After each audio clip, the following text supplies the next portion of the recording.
excited. I'm really excited, but I am really excited. And the reason why I'm really excited is because my next guest is a guitar player, not just a guitar player. He's a blues player, not just a blues player,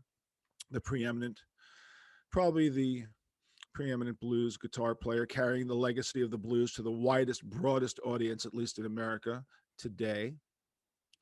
We're going to talk about his history, and we're probably just going to have to hear me talk about my love of the blues through him. So I'd like to welcome Mr. Joe Bonamassa.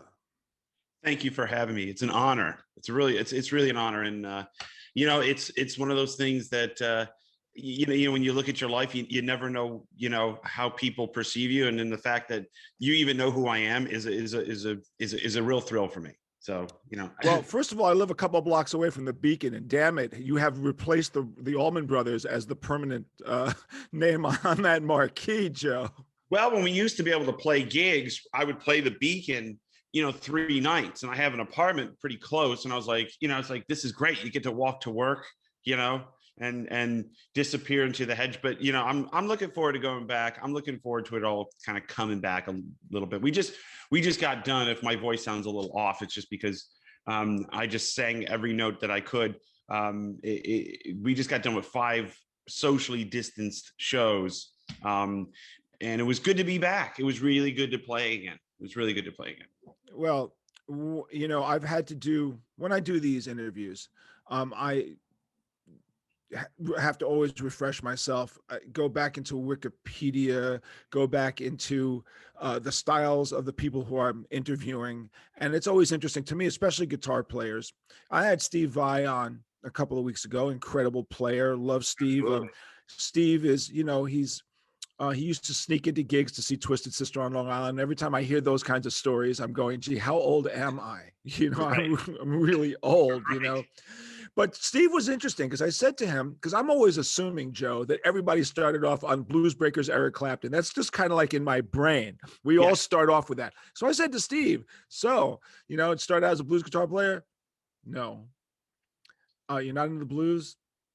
No, not really. Now, he said, of course, I learned, blues songs, Chuck Berry, the beginning, but he got into composing and moved into a different direction completely. He is a classically trained, and he's really musically trained. And of course, he winds up in Zappa's band, and it's incredible.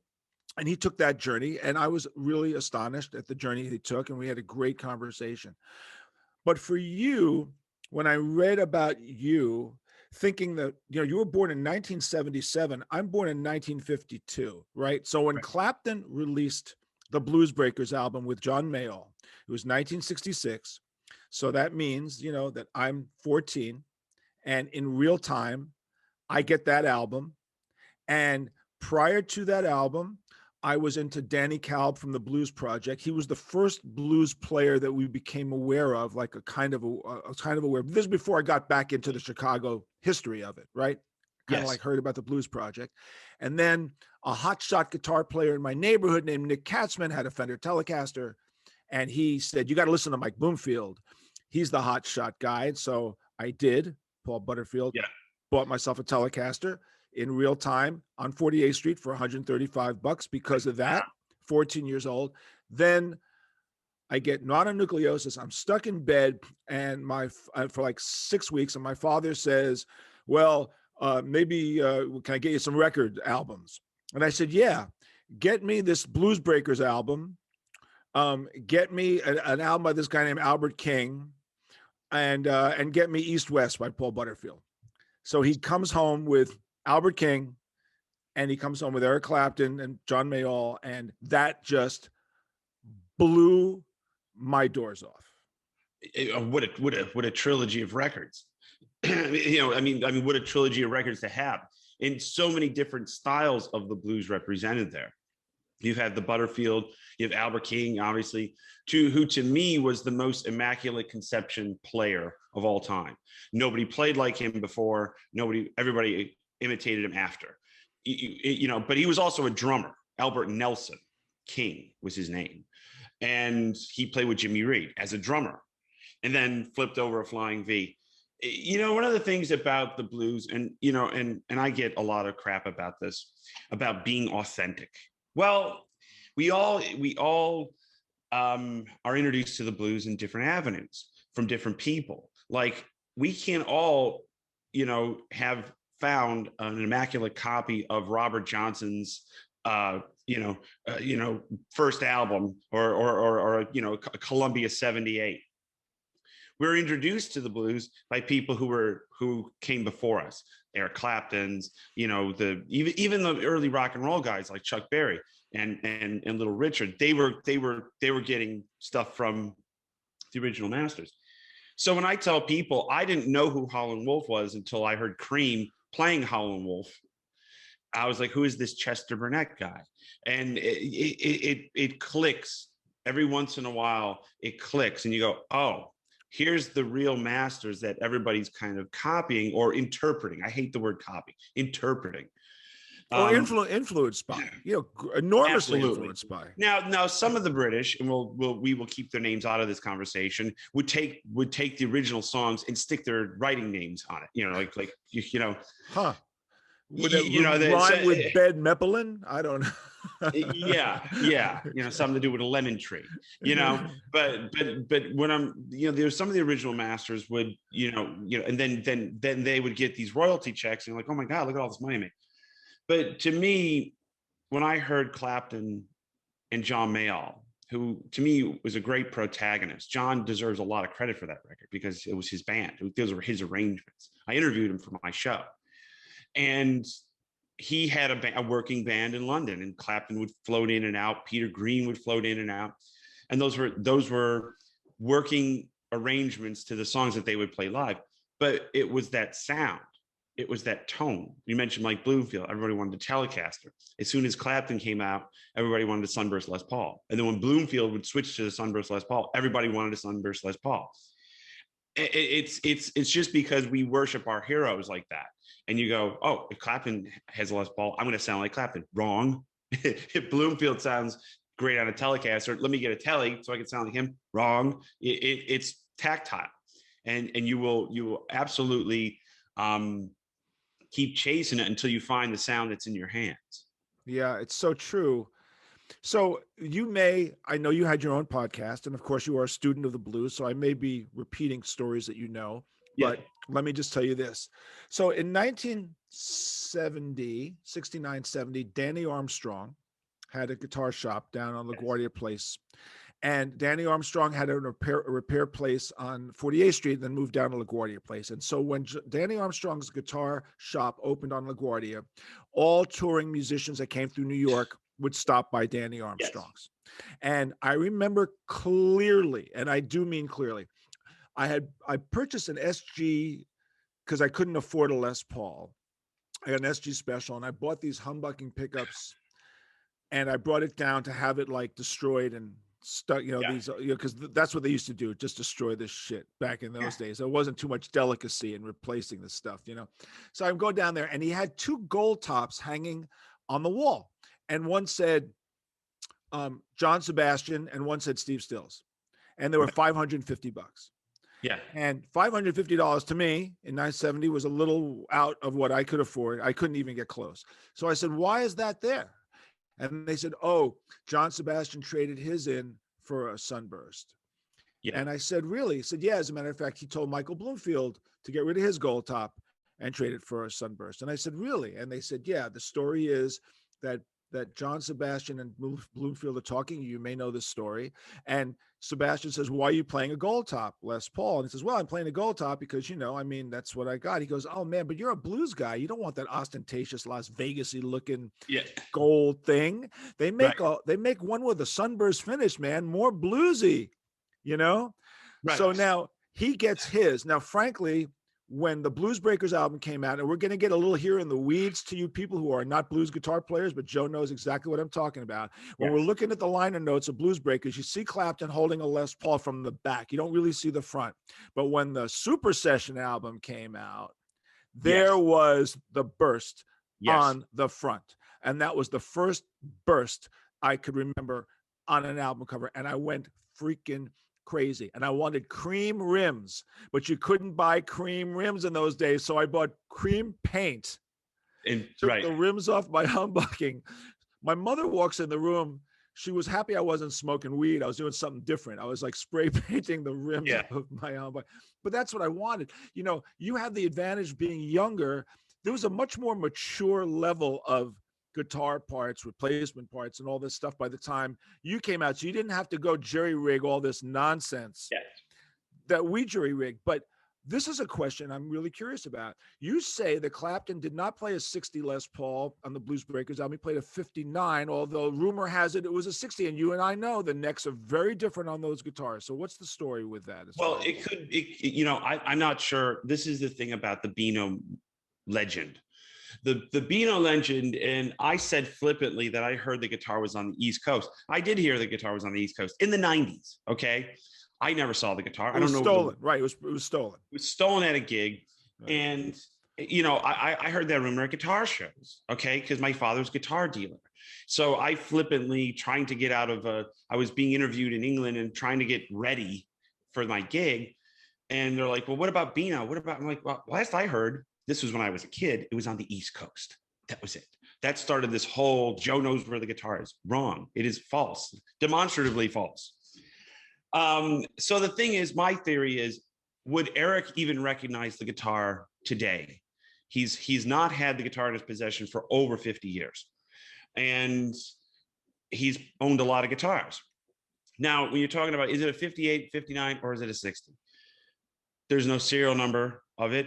People assume it's a 59. From the blurry pictures I've seen, it kind of looks like a plain top 59.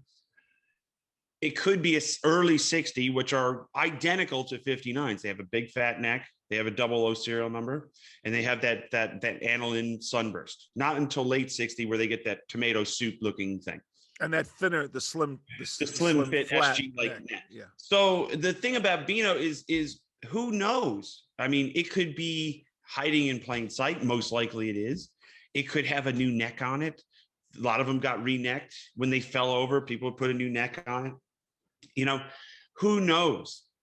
I think the mystique in the myth outweighs the actual guitar, because if you found it and you plugged it into a Blues Breaker combo, it ain't gonna make that record for you. It's gonna sound like a Les Paul. Interesting story about Dan Armstrong. I have a guitar that used to belong to a wonderful singer-songwriter and friend of mine named Terry Reid. Terry Reid made some great records in the 70s. Can I just say, the first show at the Fillmore East that I went to was Terry Reid as the opener. Wow. Followed by Johnny Winter, followed by B.B. King. That's a bill. That's a bill. That's a great bill. And, you know, for the folks at home, Terry, Terry he had a pretty hot solo career. He recommended Robert Plant for the wasn't new he guard. Offered the gig? Didn't they ask him originally? He was offered it for something. But he was touring with Cream at the time. He was opening up for Cream on their farewell US tour. And in Chicago, he bought a 52 Fender Telecaster. By the time they reached Madison Square Garden, he says that the front pickup had died, and he brought it to Dan Armstrong. And Dan Armstrong said, well, you know, you should put one of these humbucking pickups in there. And he just cut right into the guitar. And it has like the classic Keith Richards setup, the humbucker and a flat pole pickup. And I bought that guitar from him in 2014. So I actually have that, but he tells the story about Dan Armstrong because a lot of us guitar players associate Dan Armstrong with the Lucite guitars like the Stones played, or those orange squeezer things when the jack would break off and it's stuck in your guitar and you have to, you know, and but to them, they were working tools. He paid $300 for the guitar or $200 for the guitar and probably paid more to Dan for the work, you know? So it's this thing where, you know, like when you see old guitars that have been cut into, it wasn't, they weren't revered as Stradivarius violins. You know, I've seen pictures of Sunburst Les Pauls that were converted to basses, you know, crazy double cutaway ones. I've seen them with master volumes added. Crazy stuff, because it was just a guitar. Nobody thought they would be worth hundreds of thousands of dollars. They shouldn't be hundreds of thousands. Well, I bought my first Les Paul Jr. in 1970 from a kid in Central Park. And I went and had that all cut up and put humbuckers in over time. But by Bill Lawrence, as a matter of fact. In fact, Bill Lawrence's first attempt prior to Charlie LeBoux and prior to Larry DiMarzio working for Charlie LeBoux, making DiMarzio pickups, Bill Lawrence built what I believe is the very first attempt at custom-made humbuckings with these ugly gray plates on the top with Allen screws in them. And then he said to me, "Oh yeah, and I can split the coils." And I went, "What does that mean?" He goes, "Trust me, but I have to take off the pick guard and put a new one in to put little switches on," which he did. Because look, I mean, I paid a couple $100 for this Junior. What did I care? And what did I even think? Right? What did anybody think? So he completely destroyed this guitar. Now, this guitar was traded years ago. I only wish I had it as a kind of living testament to the insanity. You know, in 1972, I bought a Gold Top for $700 at that point, 72, and I traded a black Les Paul 69 and $300 for it, and then I screwed that up and put humbuckers in that, and I tried to make that a Sunburst Les Paul. So you're right, we all did this because nobody had a clue where this was all going. I remember going down to 48th Street. This is about 1988, and a friend of mine, a late friend of mine, Danny Gatton, he invited me down to play with him. Great player, and a nice guy. And he invited me down to play at the Cat Club in New York City. So the first time I went to 48th Street, of course, all the shops were still open, Manny's, everything. And we went into We Buy Guitars, and I just remember a pile of Juniors. They weren't on the wall. They were piled up, like stacked, not in cases. You want them? $500. You know, I didn't have $500. I was 11, you know, but it was more obtainable back then. You know, I mean, I was just talking to a couple guitar dealer buddies today going, I just sold a Les Paul Junior TV finish for $18,500. I'm like, that's insanity to me, you know, but it's also supply and demand, but it's also a thing about guitar collecting and guitar playing. Like people still, there was something that was going on in the 50s with both Fender and Gibson that was this elusive build quality, and they didn't overthink it. They just built guitars, but the music that was made on it in the 60s remains so iconic that generation after generation after generation still want a piece of that action.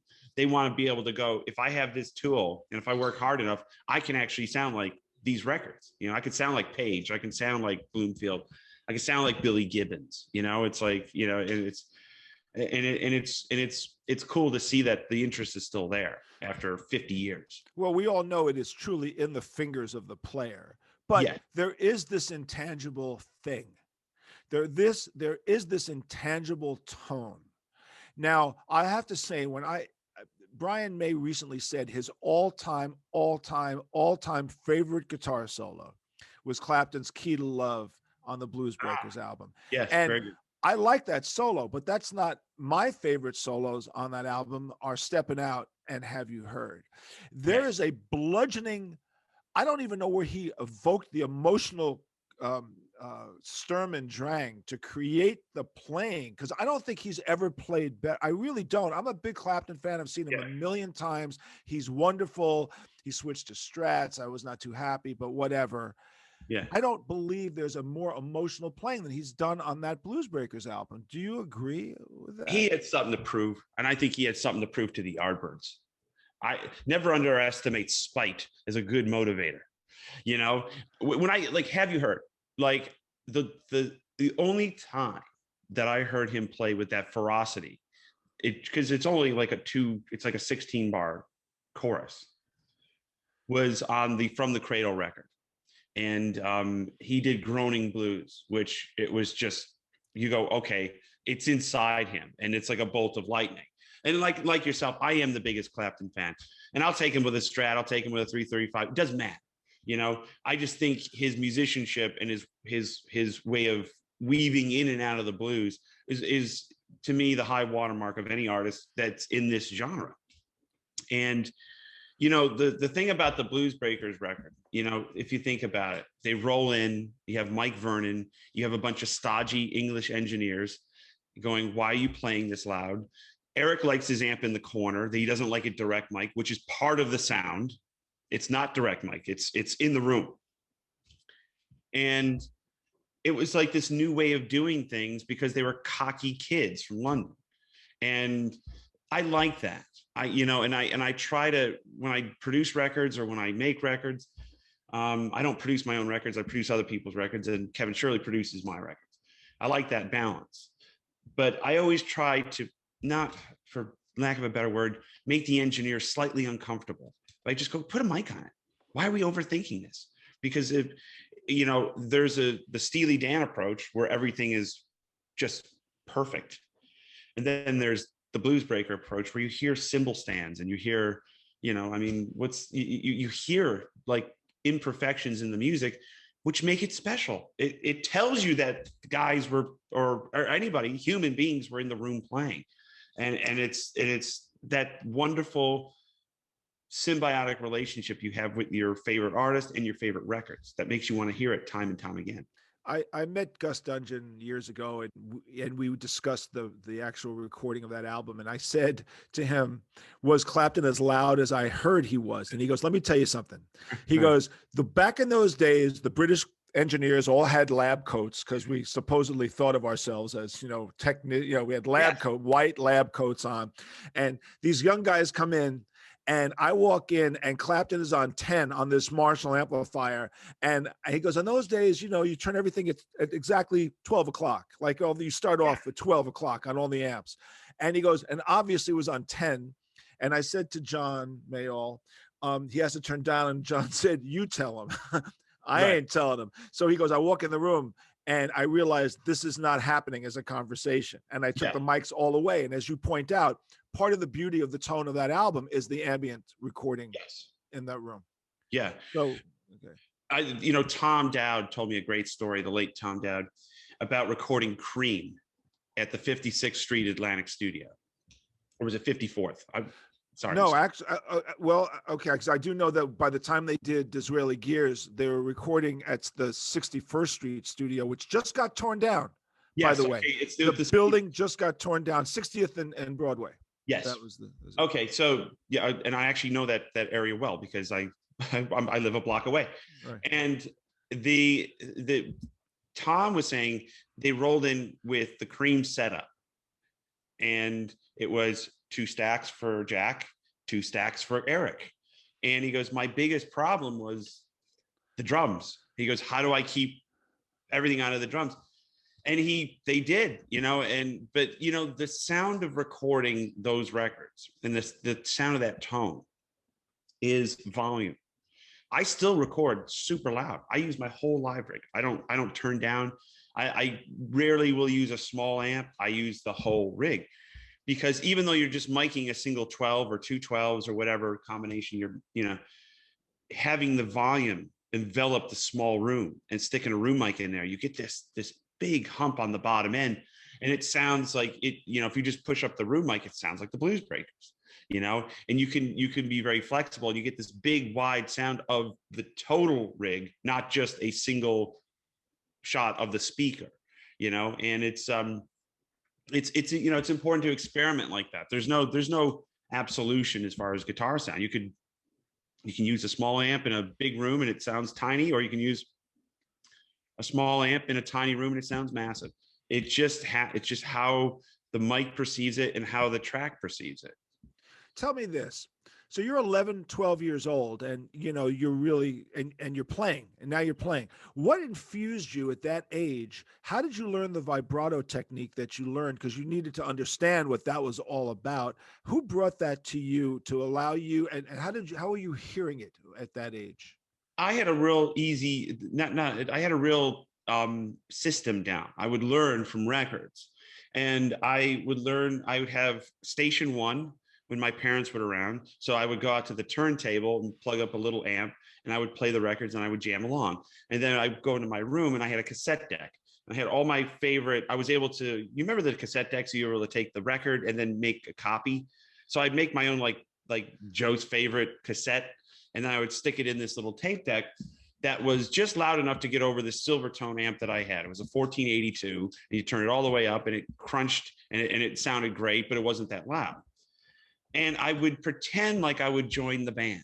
I would play rhythm guitar with Cream, or I would play you know, a strat with Ronnie Earl, or I play with I pretend I'm part of the Blue Line band with Robin Ford, or God willing, try to figure out this Eric Johnson thing. And my vibrato really solidified when I heard Paul Kossoff for the first time. And so my vibrato is really a combination of Paul Kossoff and Eric Clapton, who always to me had the greatest way of bending the strings. You know, that great video with him with the SG demoing his gear, his vibrato on that, to me, when I saw that video, I go, that's what I want to hear.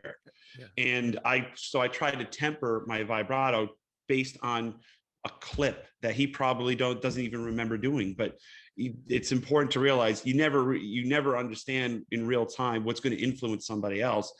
You just go, I don't know, they just asked me about the wah-wah pedal and I played something. That clip that you're referring to is still on YouTube. It is Clapton in a dressing room with a SG Les Paul, and he's explaining the pickup differentiation. He's explaining the woman tone.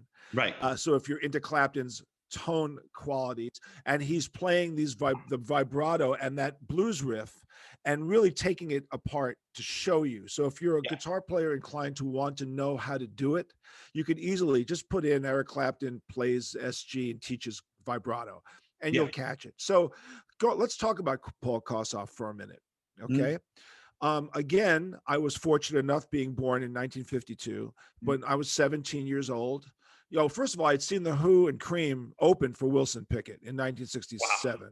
Wow. So that was cool. But each band only played 2 songs. Mm-hmm. So the Who just played, it was a review, like 10 bands on the bill. So the Who did I Can't Explain and My Generation, and Cream did NSU and I Feel Free, and that was it. Wow. And I wanted an SG Les Paul from that, by the way, because he was playing his SG Les Paul at that particular gig. Yeah. But when Blind Faith came around in '69, Free opened up for Blind Faith, and the next day they all hung out at a club called Ungano's, which is on 70th Street between Broadway and West End Avenue. It's a little Italian restaurant.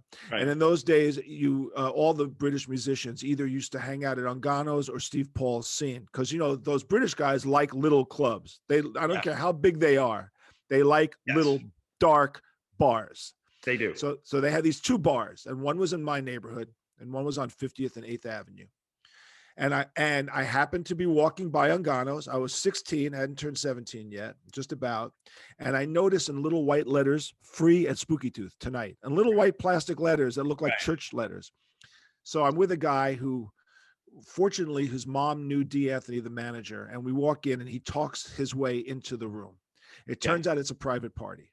Gotcha. And we walk in and Free is playing, and there's no stage. They're on the floor.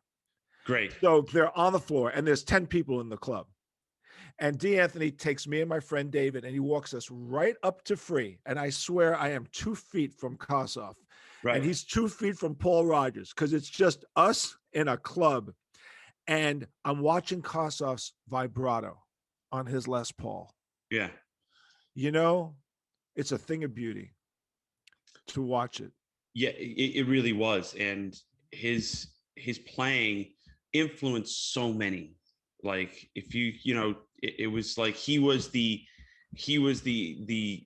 lesser known Eric Clapton, but just as influential, in my opinion. Yeah, and he died. All those guys were short. Yeah, right. Very short guy. He was a very short guy. Because if you meet Paul and Simon Kirk, and I have, and I love Paul and Simon, I was like, so I'm just, because I'm a fan, right? Like, I was doing the math. I'm like, well, okay. And I knew Andy Frazier before he died.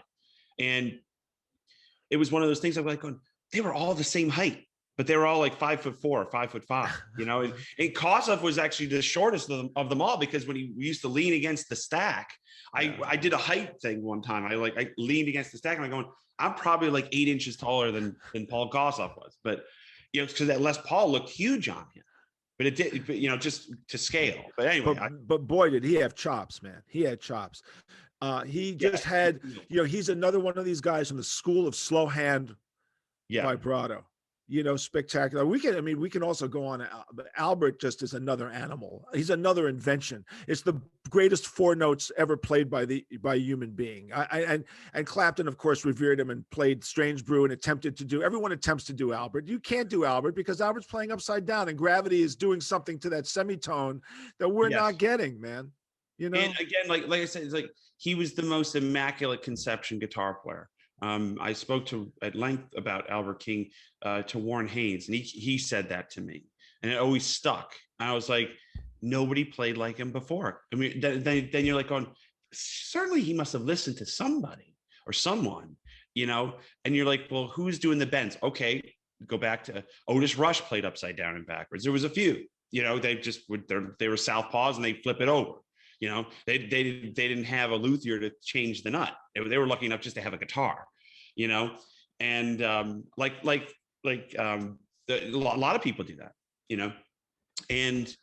but I went back and I was like, what original, even like this, I was like looking for slide people that used to bend, and I'm like, Albert just came out of nowhere, and then he sang, then you're like, oh, okay. He was such an artist, and he leaned more towards the soul side of things. But, when he would play and dig in, and he had the right sound, because it wasn't always the right sound. My joke about him is that he played an acoustic 360 or some shit. To me, the worst amplifier ever made by a non-communist country. That's my joke, man. Yeah. Like nobody can get a good sound out of it, but Albert got Albert out of it.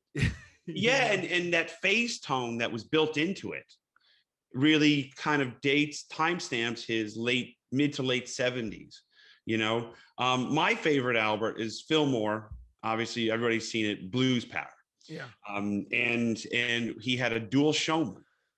A dual showman reverb, a D5000, the amp Chuck Berry, like basically a twin reverb with two 15s, and he is on fire, and he does one of those classic Albert bends, and he gets the feedback, and then he's like, wow, this is great, and the band's killing. The second time around, he turns the amp all the way up, and the guitar squeals. If he had just left it, he would have gotten the feedback again. But his sound there, my favorite Albert King tone is I Love Lucy. That's a great one. Crosscut Saw is a great. Crosscut Saw was the track, the same way Have You Heard was the track. Yeah. I needed to understand what the hell he did on Crosscut Saw. And now when I play out with my blues band, I have a side project. When I play out, I do Crosscut Saw for Albert because I love it so much. Think about it. Like, it really does harken back to they knew show business. The original blues masters not only were masters of the music, and they knew show business. Albert could have picked any guitar. He picks this Flying V, and then he's now indelibly linked to a Flying V. But when you see a picture of a guy standing with a Flying V upside down, you're like, this is cool as hell, And like I think Otis Rush used to saw the top end of his the Epiphone headstock off, and it made a weird shape. And John Mayall would cut Strats into weird shapes. It was all because of pre-social media. It was the optics. It was like, who is that on stage? Oh, I got my name on my guitar. I painted it, or I put, mailbox. Yeah, country artists did that all the time. Oh yeah, but they had access. The country guys used to spend more money because Gene Autry would have Martin, put his name in the fingerboard. Right, right. Gibson would put the name on. And but it was just this kind of like this primitive marketing, which to me was so much more effective than the kind of marketing today, which is you're just barraged with it, images and content. I would buy records at the record store based on a photo of the gear. I'm like, Bobby Radcliffe looks like he's got a 50 Strat. He's got to be cool. Let me check out his record. It was, Robert Cray. He's on the cover of Strong Persuader.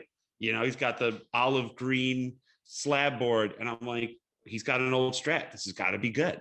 And then you put it on, and it's life changing. Albert Collins with the telly, with the reflector on the ashtray. You know, I played that guitar when I was a kid, and then Albert summarily beat my ass down on stage. I'll never forget that, you know, and I love the fact that it was just the simplest things that would catch my eye that made me so love it, you know. And you know, Joe, you're so fortunate because even though you're much younger than me, you got a chance to play with these people. I was busy with Twisted doing all that for so many years and never got a chance to. So I would only either have seen them live, which I saw almost all of my heroes live, but never really got a chance to play with these people, which, you know, which is probably the most unfortunate aspect of it, because I was off playing constantly with my band. I never had a chance. And yet you were able to indulge, you were learning on the job, and you were playing with all these masters. Like you played with BB King, you played a whole bunch of shows with BB. I saw BB, like I said, headline over Johnny Winter at the Fillmore, but I saw Albert and BB together one night at a concert, and it was Jimmy Witherspoon, Albert King, and BB King. And I was really, I said to myself, well, this is going to be kind of interesting, like how this is going to go down, you know? So Jimmy Witherspoon was good, and Albert was ridiculous, and BB was just BB's doing his BB thing, which is, you know, another minimalist guitar player who does, you know it's BB, you know when these guys play. And then BB invited Albert out, and compared to, I kept thinking, who's going to play less notes, BB or Albert, you know? Yeah. And between the two of them, Albert made BB look like Yngwie Malmsteen. Yeah. I mean, Albert was just like, BB would do his things and Albert would just hit one note and it would be all over. Like, but you have to appreciate these guys who have this unbelievable ability in their fingers. You know, when I listen to like Santana, you know it's Santana, you know it's Jimmy, you know it's Albert, you know it's BB, you know that. And so guys like you and me growing up, we need to create this individuality so people know who it is. And the magazines try to sell you that this guitar will make you you. And you know what? It's bullshit. And you know as well as I do, it's bullshit. It's in the fingers. The nature of a guitar, the nature of guitar playing is probably one of the most tactile instruments you could ever endeavor in. Because I watched in 2009, Eric Clapton was nice enough to come out and play with me at the Royal Albert Hall.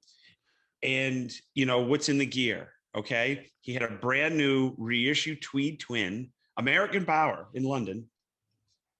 And I think Fender sent it over because it still had tags on it. It was just an amp, a monster cable, and a blue Eric Clapton Strat. And he sounded like the freaking Blues Breakers. Why? Because it's Eric Clapton. He knew how to make the guitar bloom. One of the things that I always noticed about the front guys, they always had a bigger sound. You know, BB King, up until probably the last 15 years of his career, never traveled with an amp. You know, he had a Tweed Twin back in the day for live at the Regal, and I could hear that. But in the 70s and 80s and early 90s, when I met him, like in 89 or 90, he didn't have an amp. He would use my amp when we play with him because he just traveled with his guitar. So he would use my twin reverb, turn it all the way up, and he would sound like BB King. And it was a bigger sound than I got out of the twin reverb. And I never understood that until I go, he's manifesting the sound in his soul and his mind through the guitar amp. So he would lighten up his attack. The amp would bloom. He would dig in. And Albert King, same thing. He'd plug into whatever, sound bigger than the band. You know, I mean, it was always like that, you know, and Freddie King, the same thing, quad reverb and a thumb pick and a two finger picks, plug whatever into whatever. It sounded like Freddie King, and it always sounded bigger than the band. When it was like this manifested star time. It's like, okay, it's Freddie's on stage. Now it's going to get loud and it's going to get dangerous. Mm-hmm. And it's just true time and time and time again. And I don't, not really sure why that is, but it worked. So we talk about these lineage of guitar players that passed through John Mayall's band, which of course Clapton, but passed through, Mick Taylor passed through, all these ridiculous players passed through these bands. And Peter Green is a legendary guitar player who had to come in at post Clapton and had to prove himself. And Yeah. I had the good fortune to watch Peter's final show with Fleetwood Mac. He Wow. he showed up at the Fillmore East um, as a request by Mick Fleetwood on their tour in 1971 when Danny Kerwin was kidnapped by some cult in California, and they got to the Fillmore and they didn't have a guitar player. Wow. I had interviewed Mick Fleetwood's wife, Jenny Boyd, ex-wife, because she'd written a book. And I remember telling my friends, I saw Peter Green in 71. They're going, there's no fucking way you saw him in 71. Yes, I did. And in the book, she says Right. that Mick calls him up and goes, man, they just kidnapped my guitar player. Right. I need a guitar player. It was either Jeremy Spencer or Danny Kerwin. Right. And Peter flew in and to finish the last 6 dates. So I saw Peter play. So I'm lucky to have seen it. So now I've seen Peter. I see Mick Taylor with the Stones, obviously. You know, these are the lineage of guitar players that we all know. Gary Moore, I saw him with Thin Lizzy. So I was able to see him play. When Muddy Waters came to Ungano's, that little club, that little bar I told you about, I snuck into Ungano's and there was no seats and they let me sit on his amplifier during his entire set. I sat on his Fender while he played, and that was great experience. But the guitar players, and Alvin Lee is interesting because he's not in any of those travails. Yeah. Right. But he was, for a time, the gunslinger. You know, he was the hot player of his period. Woodstock. I mean, that's all you need to know. Yeah. And he was the Yngwie of blues at the time. I mean, he was just super fast and everybody was like blown away. And then Johnny Winter comes. But the name that did not cross the Blues Breakers threshold, but did come through the Yardbirds, and someone who is a huge influence on you, is arguably amongst the greats of the greats, and that's Jeff Beck. So talk to me a little bit about Beck and his influence on you. Well, the thing about Jeff Beck is, I think, and I know this is controversial, I think he's the greatest rock guitar player of all time. And I can tell you why I think that. Sorry. And it's just one guy's opinion. But if you look at the first 2 records, Jeff Beck True, Beck Ola, look at his work with the Yardbirds. Okay. That was a different Beck. That was arguably my favorite and heaviest.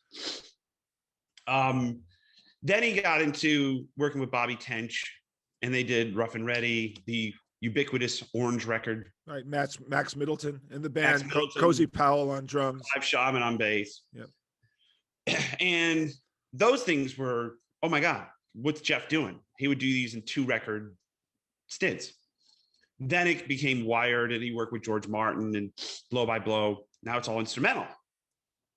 Oh, he's changed the game again. This is all in 6 years. He's changed the game with Rod Stewart, Bobby Tench, now as an instrumental guitar player.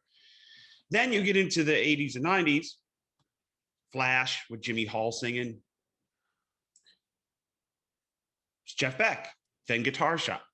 He gets a Strat with a Wang bar. He starts messing with it, changes the game.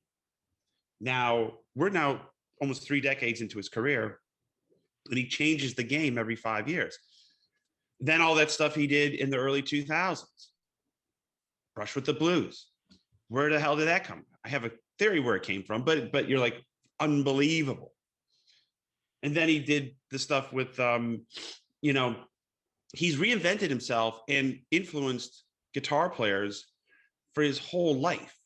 And by doing things completely different than he did 18 months prior, but always influential and always changing the common notions of what an electric guitar can do. That's why I call him the greatest rock guitar player ever, because simply his just inventiveness and the length of time that's gone by, and how many times he's gone, well, check this. If you like that, try this.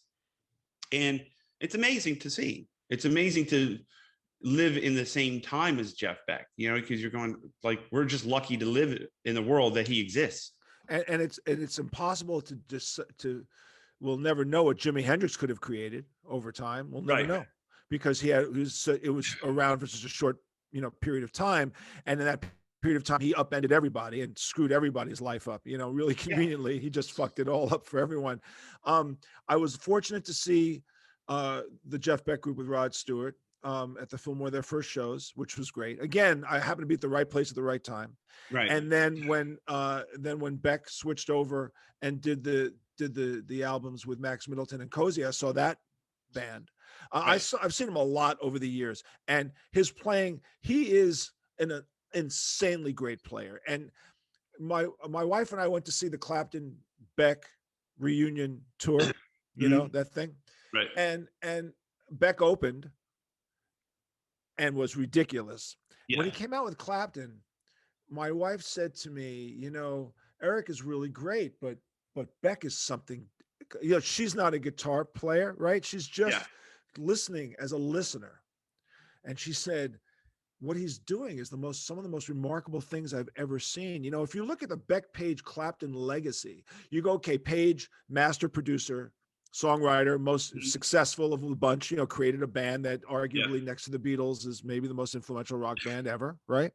For sure. Billions, and you can't take it away. And I saw Zeppelin a zillion times, and Page certainly was, you know, great. And a great session guy. You don't realize great session guy. Yes, great session guy. Way before the yard, way before anything. He was a session guy, and established his cred as a session guy. But as time went on, I thought his playing kind of deteriorated. It was a little sloppy for me. You know, that's how I kind of like looked at it. For whatever reason, I don't want to have Blabbermouth go screaming my head and going, JJ just knocked him, because I'm saying up front, he put on some of the greatest shows I've ever seen with Zeppelin. So fucking put that quote in there, okay? Like, put that quote in there. Well, you could really see the difference between live Page and studio Page. Studio Page, throughout both the Zeppelin stuff and the stuff he did with Donovan, Tom Jones. I mean, the amount of records that we've heard that we don't associate with Jimmy Page that he was on, like, you couldn't, you know, he sat down and played. He was very focused. He was very accurate. When he was on stage with Led Zeppelin, he was a rock star. He had the Les Paul slung down to his knees. I would rather see the rock star and have it be a little sloppy, because it's about the spectacle, than if he just sat in the chair and be like, I got to hit these marks, you know? And to me, it was the showman and the session guy, and whoever would show up was what you were going to get on a particular day. That is a good point. I interviewed Eddie Kramer recently, because Eddie Kramer produced our first demos, and he went on about how great Jimmy was in the history of British session work. You know, phenomenal, meticulous in the studio, a brilliant guy in the studio, great producer. I want to give him all that. And you're probably right. He was busy being a rock star, but I will say that I did see the Zepp first tour when he was playing a Telecaster through Rickenbacker amplifiers. That was kind of cool to see that. Transonics. The Transonics, and he's playing his Tele. And I ran into him in London a couple of years ago, and I said to him, because we lived at his house for 3 months doing one of our albums, you know, and he never showed up, so I didn't get a chance to talk to him.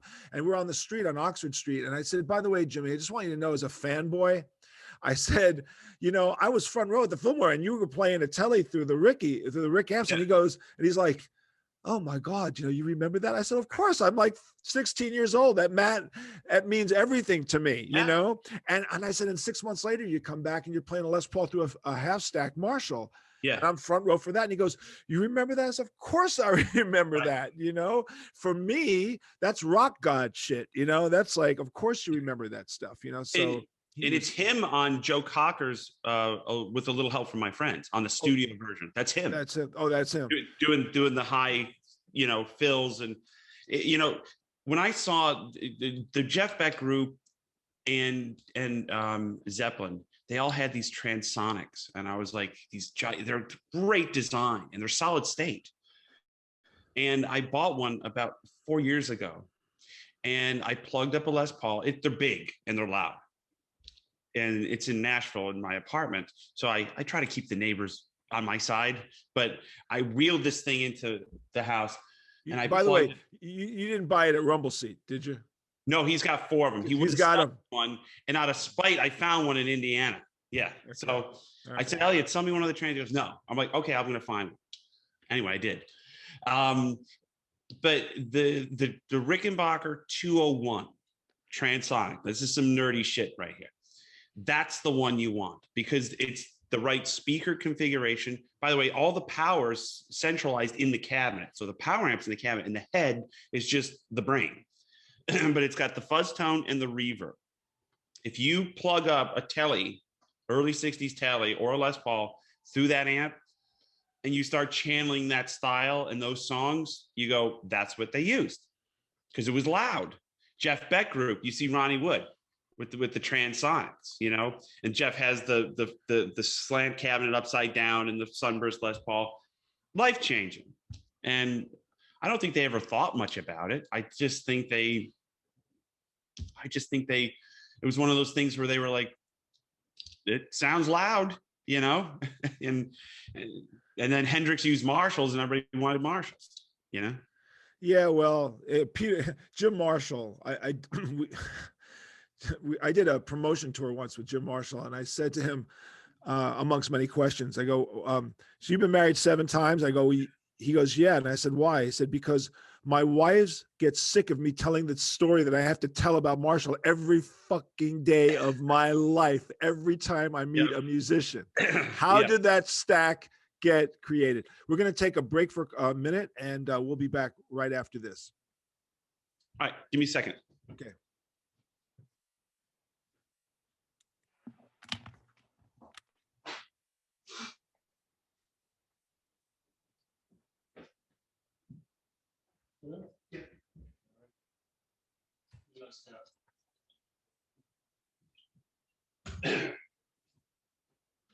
Sorry, man, I've had these allergies the last couple of days.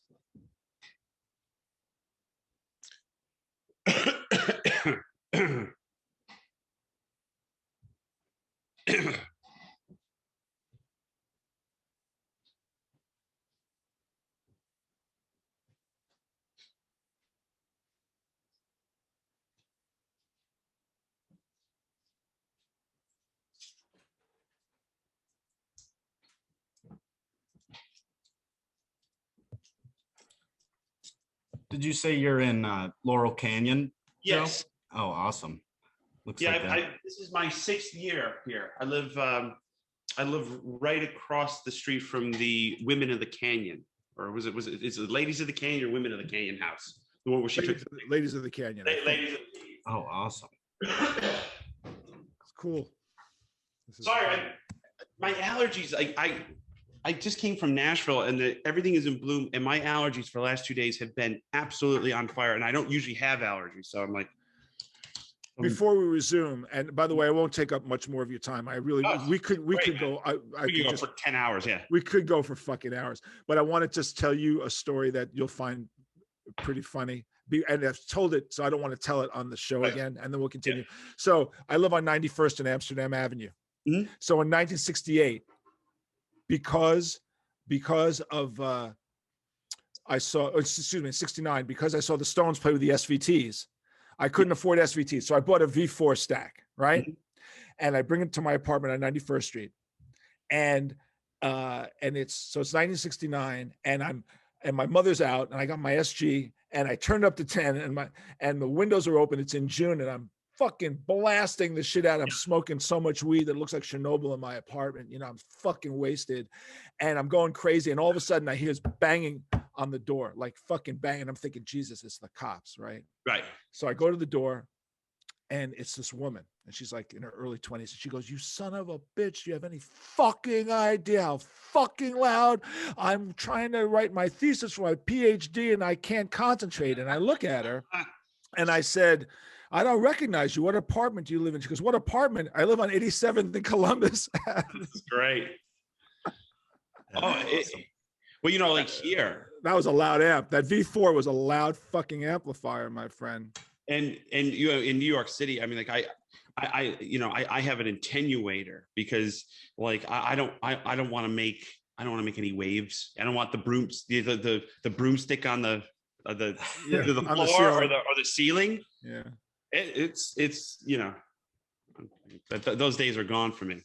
But by the way, Oz Noy is a neighbor of mine, and he great! I love Oz. Yeah, he buys guitars from me.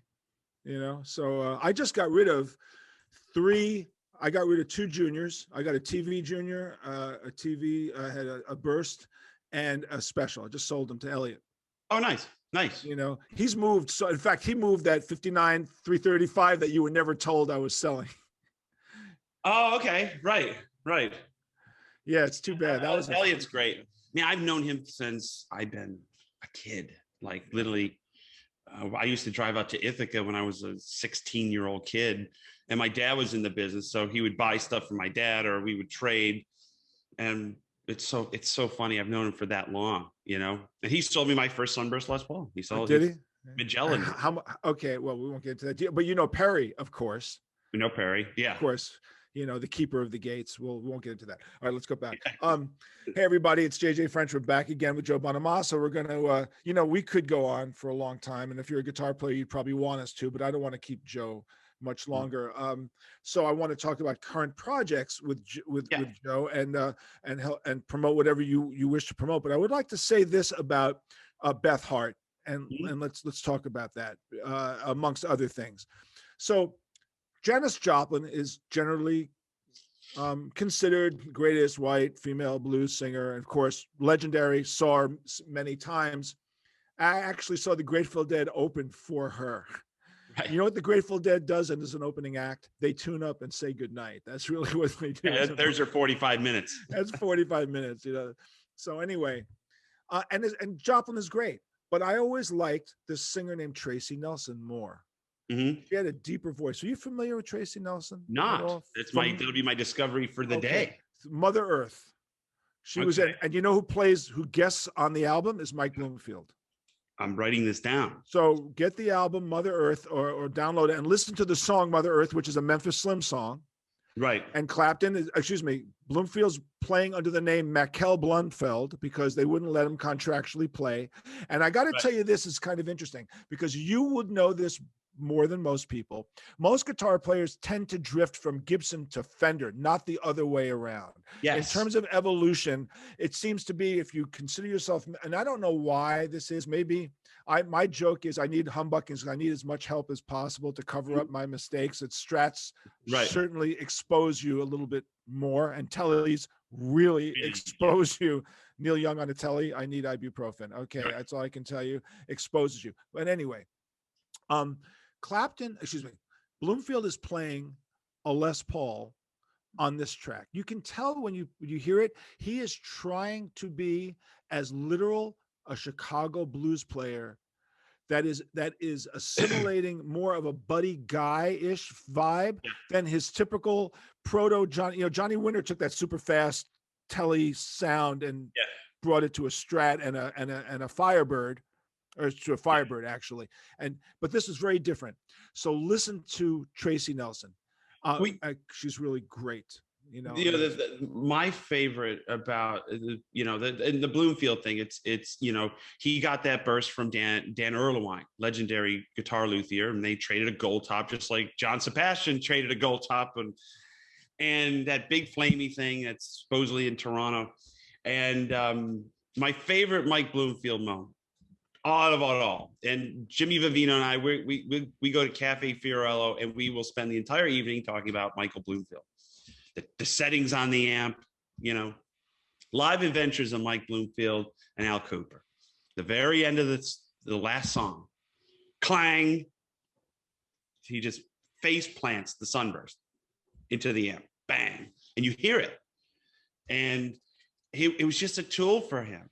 And and then you see him, and we would make his records and his solo stuff, but what you didn't realize that every time you would sit down, put on a Mike Bloomfield record or Super Session, pour yourself a cup of coffee and go, I want some sugar in my coffee, and then you would take that little glass jar with the little trap door on it and put some sugar in it. You've been to a million diners that have them.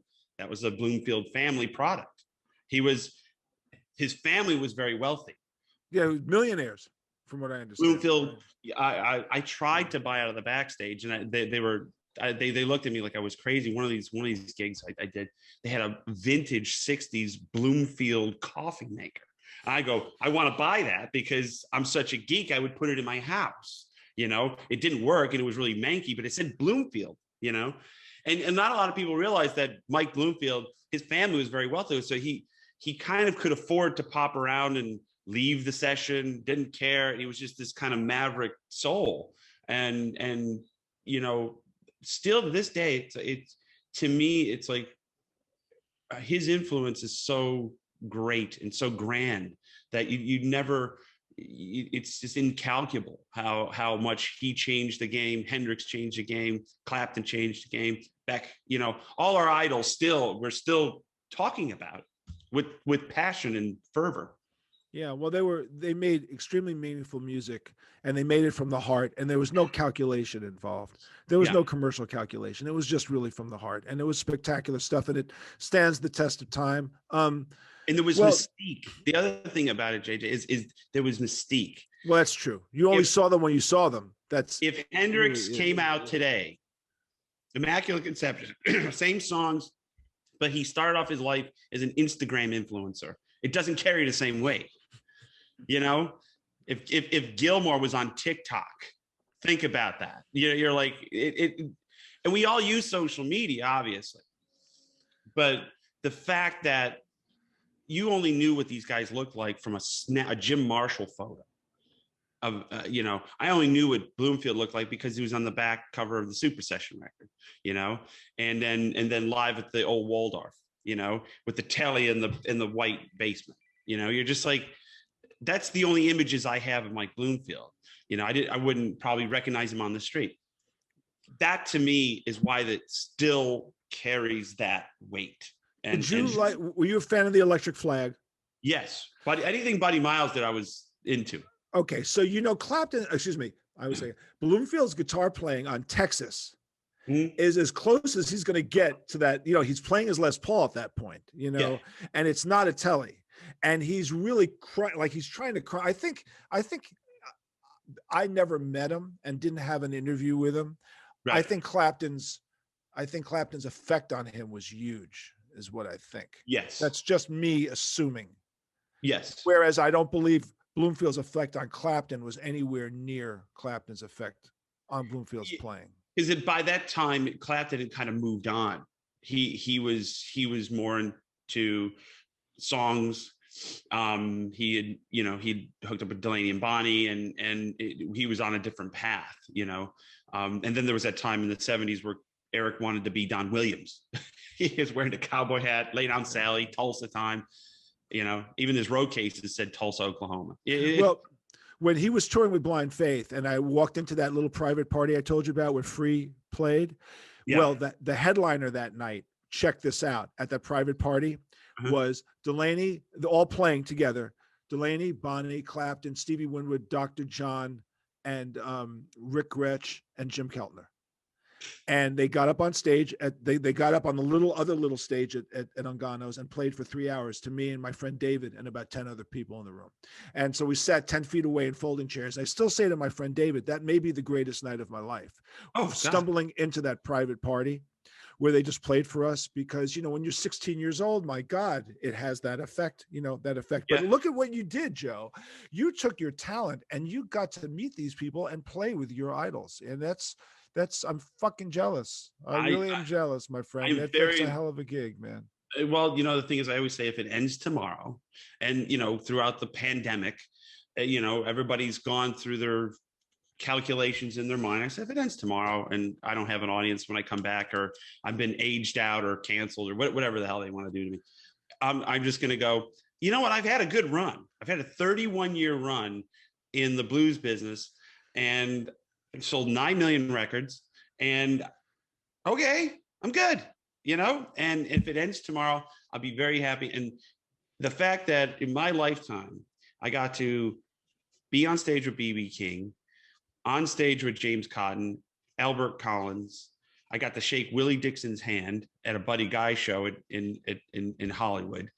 I got to play, I know Buddy Guy and ran with Stephen Stills and Danny Gatton and all these cats that I grew up in just admiring. I that's all I have to say. You're like, that's all. That's, I've proven. It's like I'm just a kid from Utica, New York. Who started off playing records in his room. I did all right. Yeah. I'm Well, sitting we have our dreams. We follow our dreams. And but in 1972, I'll be celebrating 50th year of Twisted Sister. So I need that's crazy, by the way. Wow. That's crazy. That's crazy. And I've done over 9,000 shows with the band. So that's really crazy. The fact that I have any hearing left is probably spectacular. But but I still love the blues so much. And I have a little side project, a little blues band called the Pink Slip Blues Band. Nice. And it's with Michael Cardelloni, the drummer for Lineage Skinner. Yes. Joel Hoekstra from Whitesnake. Nice. Is the other guitar player, and the bass player is someone who because he's your former producer, Bobby Held. Bobby Held plays bass? Yes. That's great. Yeah, I haven't seen Bobby. That's some Upper West Side all-stars. That's an Upper West Side band. And by the way, Bobby and I go back to the Fountain, to the hippie days. I've known Bobby since I was 17. And we reconnected in the bar scene because he had a Long Island bar band. So these are these guys who are just friends of mine, and we get together. The rule is you can't play Twisted songs, you can't play Whitesnake songs, and you can't play Leonard Skinner songs. You can just play blues, and that's it. And that's what we do when we get together. Music in the purest sense. It's my classical music. It's what makes me happy. When people say to me, "What do you listen to?" I go, the music that is timeless for me, that has no date on it, that I can just put on. And by the way, to those who are listening to this, if you want a Cliff Notes version of some of the greatest blues artists you could ever want to listen to, and you want to see them, get the American Masters series, those 2 DVDs that were filmed in Germany. Right. That has every great blues man. If you just want a Cliff Notes version of every great blues artist who was alive in 1962 to 1964, get the American Masters Blues series. You know the one I'm talking about? It's got of course. Fred McDowell, Son House, Muddy Waters, Howlin' Wolf, Lonnie Johnson, Sonny Terry, Brownie McGee, the list goes, the T-Bone Walker, the list goes on, and it's a spectacular entree, I think, if you want something. And that's the thing, they caught those original masters right a lot of times right before they passed away, and there was it's the Alan Lomax, they were going, they were hunting for, I think they found Son House in Rochester, New York, and I always forget the guy's name who he was like I think he was involved with the Ann Arbor Blues Festival, which is a legendary blues festival. I mean, like I'm a poster collector. You see some of those lineups, you're like, this is insane, and it's like you get everybody from Albert King headlining to Little Milton and Sippy Wallace and Memphis Slim, I'm sure. Memphis Slim. Yeah. And this was just on Saturday, Right. There was 3 days of it. And, it's one of the things about music and is the finality of it is, as we lost constantly these great masters of the music that we all love, there's been nobody to replace them. And when you can never take it for granted. I always used to hate when people's like, oh, B.B. King always comes around. I was like, well, there's a time when he's not. Go see him. Go see Buddy Guy. Don't wait. Go see, Bobby Rush. Don't wait. Joe, let me ask you though, how do you feel about being, about being the next generation, the guy who kind of carries that spirit? Because there's certainly great guitar players. I mean, Eric Gales is great. I saw Eric. In fact, you were playing at the Beacon the last time I saw Eric. He said, he goes, I'm staying tonight. I was invited to play with Joe tonight, but I got my show here tonight. I'm doing my show. That's right. He was at the Iridium. He was at the Iridium. I saw him at the Iridium. Right. So you have Eric out there, and you've got Eric Johnson, and there's definitely good players. But I think, Joe, you represent, you are the Stevie Ray Vaughan of the generation. I mean, whether you accept that or not, or you don't want to be humble about it, I'm telling you, what I'm talking about. You keep it alive to people, and you've expanded it, and your popularity continues to grow. And I think that's a legacy that's incredible to be proud of. Well, thank you. And, all I really want to do is it's not a blues show that I do. It's not a blues record that I make, but it's all steeped in it. and I love everything. You know, we'll throw in prog rock references, hard rock references. It doesn't matter. It is, you know, I'm in the service industry. If people like it and they clap and it moves them in some way, shape, or form, then I've done my job. I mean, it's like, I can't overthink it, you know, because we live in an era where things are a bit overthought, and I'm not going to even question it. I'm just going to just do what I've always done until I can't do it anymore, or my audience says, get out of here, and then I'm good. You know, tell me about your collaboration with Beth Hart. Beth and I got together in 2009. We did a it's such a weird name for a festival, but it bears repeating. She opened up for my band at the Blue Balls Festival in Lucerne, Switzerland. Okay, which is a great jazz and blues festival. It just happens to be called the Blue Balls Festival. I don't know why. And I met her manager, and I'd known Beth.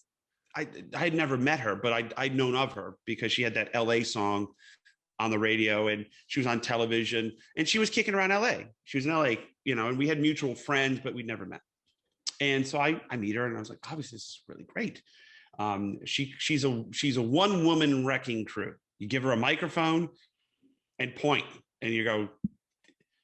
And I met her manager, David Wolf, and David and I were talking backstage, and maybe I was a little cranky, but I was in a frank and honest mood. That's, I'll just say. And he goes, what do you think? You know, and they were kind of struggling, and they were doing a lot of shows in Scandinavia, and they were really struggling at the time. And I go, it's like watching Big Brother and the Holding Company.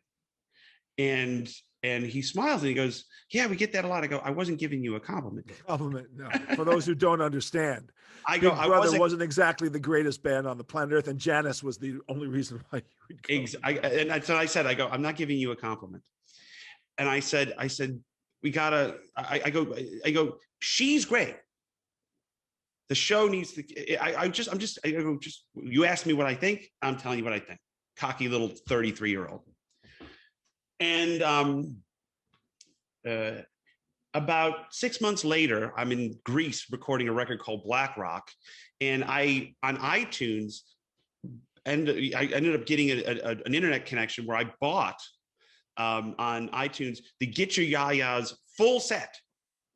This was the whole show at Madison Square Garden from the Stones, plus the opening acts. I wanted the opening acts: B.B. King, Ike and Tina, full sets. Please Accept My Love from B.B. King, best ever. Still think about that. And I listened to the Ike and Tina show, and they were doing amped up covers. They were doing like Proud Mary, they were doing Come Together, but it was all done. It was like a kick-ass band doing covers. And the light went on. I go, ding, ding, ding, ding, ding. Beth Hart. What happens if we put a kick-ass band around her, pick some songs? We don't have to write them. Pick some songs and just wind her up and go. And I ran the idea by Kevin Shirley. He called David, reached out to them. They were like, let's boogie. And about 4 months later, we're in a studio in Santa Monica, and Anton Fig is there, the wrecking crew, you know, Carmine Rojas, Arlen Shirebound, myself. And we just lay down a stable bed rock, and she just took to that like ducks take to water. She was like, I sound like I'm from the 30s, but it was like she took to that, and she flourished in that environment of just being, Beth, we got you covered. You don't have to worry about the band. Here are the arrangements. She would play piano, she would sing live. And then we did 3 records, and we did a DVD in Amsterdam. And again, it's like when she's on, there's no better. And I have just the utmost respect for her as an artist and as a person, because she really understands, you know, the power of music and connection with an audience, and a connection with herself. She gives a little piece of herself every time she sings a song. And are you going to continue to work? I think so. I'm not sure when or if. It's just depends on, I mean, we've kind of run the catalog, right, with 3 studio albums, and I'm not sure if she wants to do that kind of music anymore, which is totally fine. It was a side project to begin with, and it was never meant to be a permanent install. It was just something that we would get together when it seemed right, and we would work together, and then we would go do our separate shows. But it is the most commonly asked question I get, just like, when are you and Beth going to do something? I don't know. Maybe never. Maybe tomorrow. And it just depends. Well, Joe, you're blessed with a great voice. I mean, I don't know at what age you realized you had a great voice, but you have a great voice, and it's great to listen to. Like Clapton always understates his voice. Beck doesn't have a great voice. Let's be. High-ho silver lining. That's a high-ho silver lining. Thank you very much. I'm out of here. I'll bring somebody else in to do my job. Yeah, but, get Rod to do it. But or Bob, or who knows. Yeah. Yeah. But you do have one, and Eric has one, and it allows you to emote even more. Tell me about what you have planned for either the end of 2021, 22, and then I will let you go. We are going to do some shows in the summer. To how many people is going to be up to not me. To be determined. To be determined. And every day, I've been talking to a lot of my friends in the concert business, comedy business, whatever, and it's all the same. It's like, we're going to do it. And because there's a point of no return where you just go, it's either we board up the windows and go out of business, or go play shows. And I'd like to just keep my crew working. I'm very fortunate in life. I could retire tomorrow and be fine. But the thing is, I want to keep the crew working, and I want to keep working because I don't want to just like wither away. So we're going to do some shows in the summer. We're going to do Red Rocks. They just opened it up to 2,500 capacity. I know it's 10,000, but we are going to do that. And we are going to do some shows around there. Then in the fall, we're going to see where everything stands. And we'll probably do between 15 and 20 shows in the fall. But in that time, I will produce a record for Joanne Shaw Taylor, which is starting, well, I don't know when this airs, but next week. And release a record that I produced for Jimmy Hall, a great singer from Wet Willie. And in that time, I will release a solo record that I did with Kevin Shirley in New York City at the beginning of the year. So there's stuff perceivably on the horizon, but it's just, we've kind of cataloged a lot of things, and then it's all just going to kind of be doled out throughout the rest of the year. And then 2022 is, I think, predicted by a lot of people, all bets are off. We'll never see this. I'll never see this place. I'm gone. Well, I hopefully at some point you'll be at the Beacon again, and I'll come down, and or I'll see you in the hood at Trader Joe's or wherever the hell else we shop in the Upper West Side. Cinderella's. I'm up in the Barzini's neighborhood. I'm past Bars into Barney's and those places. I used to buy peanut butter jelly and ramen noodles by the pound at the Pioneer on Columbus. It's still open. Yeah, still there. Yeah, my friend Ira's there all the time. I walk with him over to that Pioneer on Columbus and 75th, if I'm not mistaken. 75th in Columbus, next to Pomodoro, which has also been there forever. Yeah. The Italian restaurant. I've been there all my life, so I've kind of seen that city change. I mean, if you watch the movie Death Wish with Charles Bronson, there's a scene that was filmed directly in front of my building, and then when I moved in, they were filming exteriors for West Side Story. That kind of tells you how many years I've been. You've been there a while. Yeah, I've been there. But my guest today has been. You're not just a blues guitar player. You're a great guitar player. When you say blues, it kind of pigeonholes you. You happen to be an amazing player with amazing feel. I love it. Your style is great. It's something that I love listening to, that I understand completely where it comes from, and really connect with it emotionally. So it's been a pleasure to talk to you about your, how it all started, and what your influences were and where you're going. So I want to thank you for being on the podcast very much. Thank you so much. I'm honored you wanted me, and I'm honored you even know who I am. So that's it. I always say that to people. Please. All right.